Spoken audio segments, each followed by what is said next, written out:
রাধে রাধে বন্ধুরা, আশা করি গোবিন্দের কৃপায় তোমরা সকলে ভালো আছো। রাধে রাধে, হরে কৃষ্ণ। আজ একটি বিশেষ দিন, আজ শ্রীকৃষ্ণের জন্মতিথি।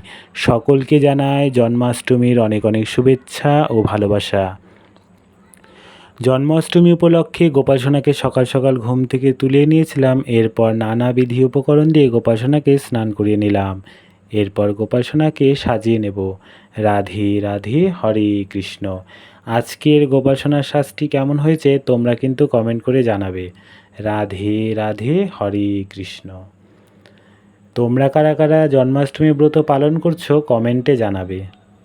হরে কৃষ্ণ। এরপর রাধা মাধবের জন্য আমি একটি ফুলের মালা তৈরি করে নিয়েছিলাম, সেটি এখন তাদের গলায় পরিয়ে দেব। রাধে রাধে। এরপর গোপাল সোনার সামনে ভোগের থালাটি নিবেদন করব।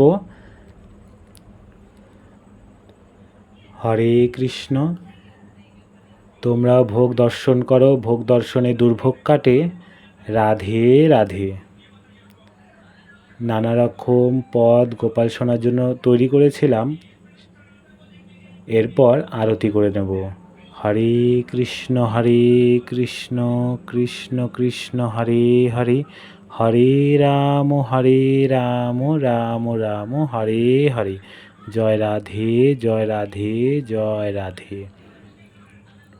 আরতির শেষে শ্রীকৃষ্ণের অষ্টশতনাম পাঠ করে তারপর গোপাল সোনাকে একটু আদর করে পুজো সমাপ্ত করব।